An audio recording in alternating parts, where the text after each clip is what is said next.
Hi everyone, it's Ciarah and welcome back to my channel. Oh my god, finally I'm doing this. Since a lot of you have been asking me to talk na in my next YouTube video, I decided to do a makeup video but at the same time answer a bunch of questions that you guys asked me. Nung nag-post ako sa Instagram story ko ng question sticker and I asked you guys to ask me personal questions or basic questions and nagulat ako kasi ang daming nagtanong and your questions were so meaningful and so deep. Kaya, ayun, I thought it would be fun to show you how I do my everyday makeup look whenever I go out and at the same time answer your questions para hindi naman siya masyadong boring and for you guys to get to know me more. Just a PSA, I am in no way a professional in makeup. The things that I'm going to show you here are just the things that I also see online. And these are only the things that I think works for me. So I'm just literally just going to show you how I do my makeup. This is not a tutorial. Papakita ko lang talaga sa inyo how easy it is and how quick I do my makeup. Without further ado, let's get started.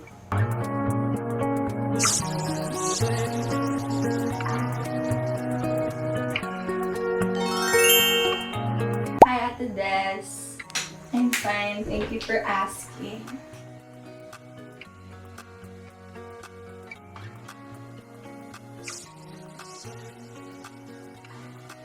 I'm 21 years old.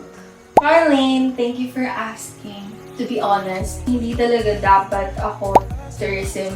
Ang gusto ko talagang course na kunin before is communication arts. Because I just feel like that's where my heart belongs. Kasi nga, mahilig ako mag-ganito, magsalita sa harap ng maraming tao, talk to the camera, do stuff like these. Pero when you come from a Filipino family, you would always choose practicality instead of passion kasi ang mas iisipin mo talaga when you go to college is kung may makukuha kang work after agad. I thought of tourism because I really like traveling as well. And sabi kasi ng kuya ko, I can always do the stuff that I want to do in communication arts while taking up a different course which is tourism. Which is true naman. Kaya sumali ako sa organizations nung first year ako sa UST that made me host in different events, gave me projects when it comes to acting, ganyan. Actually, kanina ko pa iniisip kung meron ba akong mga pet peeve. Siguro when someone sneezes, as hindi sila nagko-cover ng mouth kapag humahaching sila. And when someone is being so unnecessarily rude to someone, especially pag sa crew ng restaurant, ganyan sa staff. Sobrang nakaka-off. My favorite go-to hobbies when I'm stressed is I play COD Mobile with my friends. Yun talaga yung ginagawa ko kapag stressed ako. Aside from that, I just listen to my favorite songs and my favorite playlists. And I watch on Netflix.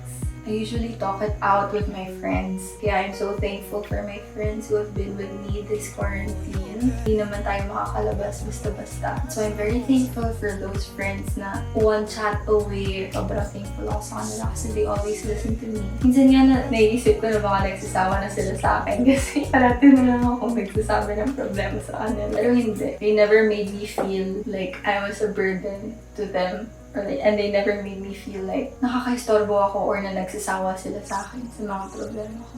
Neutral colors. Kasi white is my favorite color. And it's the safest din kasi. I usually consider a lot of things when picking an outfit. First of all, I consider the place that we're going to. Kung saan yung place na yun. I consider the people that I'm going to be with. For example, if I'm going to be with my family or my friends. And then, I consider my mood for that day. All I can say is, Filipinos don't deserve the kind of treatment that they're being given this pandemic. We deserve so much better than the kind of government that we have. Self-love is knowing what you are and what you are not, and accepting those flaws and learning how to live with those flaws. Kasi when you start accepting what you're not, you're going to stop being hard on yourself. Kasi na-accept mo na okay, this is all that I am. And once you start accepting that, you're going to love everything that you are and not compare yourself and magnify everything that you're not. Self-love is just acceptance, basically. Ang dalas-dalas ko mag-overthink. Siguro, every night before going to bed, routine ko na yan na mag-overthink ako. Pero, what I do when I overthink, I quickly distract myself. Kasi kapag nag-overthink ka, you're putting yourself in situations that haven't even happened yet. You're putting yourself in situations na you think will happen. So, kapag nag-overthink ako, I just distract myself. So, for example, pupunta ako agad ng Instagram. Or for example, pupunta ako agad ng code. Magkukod ako. Basta you just distract yourself and not feed your demons by letting yourself overthink situations that haven't even happened yet. I don't think I've ever been seriously discriminated naman. Pero siguro, high school. Basta parang may time na everyone was making fun of me because of my complexion. Na to the point na tinatawag nila akong pinto, ganyan. Kasi nakulay ko yung pinto sa classroom. Feeling ko naman discrimination yun at some point. Pero grade 7 pa kasi ako nun, so I didn't really know how to properly handle it. Pero siguro I got through it by just ignoring it. Block out the noise. Kunyari wala ka naririnig. Especially kapag wala namang sense din yung sinasabi nila, huwag mong papakinggan. My family, of course. They push me to be the best version of myself. I just feel their support in everything that I do. Di sila nagdi-disagree sa akin with what I wanna do. Like for example, eto, gusto ko mag-film. Sabi ko kay Kuya, pwede mo ba akong i-shoot? Sige, go.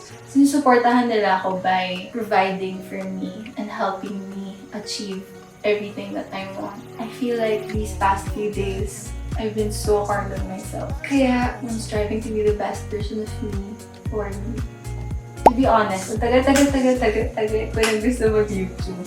Siguro mga 2017 pa. Naalala ko, may notebook ako ng everything that I wanna do with my life sa year na yun. Tapos ang unang-una dun sa list ko is to start my own YouTube channel. Pero I never knew how, hindi ko alam kung paano ko siya gagawin. Kasi wala naman akong means before. Like, wala naman akong camera, wala naman akong alam. Pero now, after months of pondering, I finally had the courage to start up my own YouTube channel. Kasi sa friends ko din, like sobrang pinupush din nila ako na i-start itong YouTube channel na to. Kasi hindi ko alam kung bakit. Pero mas excited pa sila magka-YouTube channel ako kaysa sa akin. Basta ang daming nagpupush din sa akin, especially yung friends ko. Nakakatuwa din naman kasi mag-start ng YouTube channel knowing na ang daming magsusupport sa'yo, especially the most important people in your life. Stop being too kind. Yan siguro yung pinaka-madalas kong marinig na advice na binibigay sa akin ng friends ko. Alam niyo yan? That's the best advice I've ever heard, which is to stop being too kind. Kasi, panahon ngayon, people take advantage of you when you become too nice. You just have to draw the line and stop looking at the good in a person when you know that they are taking advantage of you. New Year's resolution. Improve on my craft.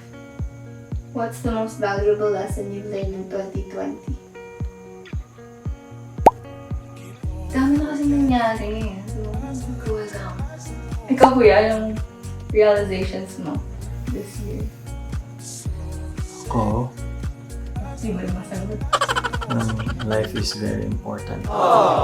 Hindi lang sarili mo ang kailangan isipin. Dili ka dito, ikaw na kayo. Bigger. Siguro nga dahil yung nga sinabi ni Kuya na nagka-pandemic, we learned how to take into account yung welfare ng kasama natin, especially ng family natin. Hindi nga siya gaya ng dati na we can do whatever we want. Siguro it's kind of a good lesson then to think of others first. The greatest realization or lesson that we learned this year, not only for me but for everybody else, is to take into account the welfare of others talaga. Hindi na pwede yung sarili mo lang yung iisipin mo. You have to think about yung effect ng gagawin mo. All of our lives were put on the line, kaya parang mas lalo natin naisip yung magiging repercussions ng mga actions natin, which in turn made us think about other people as well. Like the things that I do, what would the effect be with the people around me? And it comes to health and safety, you have to think about other people as well. That's the greatest lesson that this pandemic has brought us. But for 2020, the greatest lesson that I've learned individually is knowing when to draw the line talaga to prevent other people from taking advantage of you. Don't have to feel bad for doing something for yourselves, especially if it's for your own personal growth. Kasi you can't feel bad for doing something for you. That's the greatest lesson 2020 has brought into my life, is to not feel bad when you're doing something for your own personal growth. And lastly, what content should we expect sa channel? To be honest, I don't know. I can say that naman, di ba? Hindi ko pa alam. Because I'm still learning things as I go through it. Let's see. This is the final look. So say, highs and lows, highs and lows.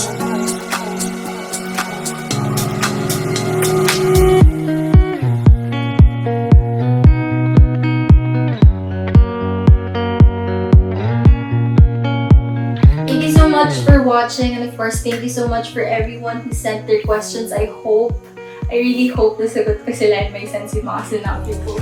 And ngayon pa lang, I just want to say thank you for everyone who's been supporting me in my YouTube channel. It's very overwhelming kasi I just never thought na I would be doing this. Parang dati lang, inisip ko pa lang mag-YouTube kaya ako, and now I'm finally doing it. And a lot of people have been supporting me, so thank you so much. That's it. I'll see you in my next video, and thanks for stopping by.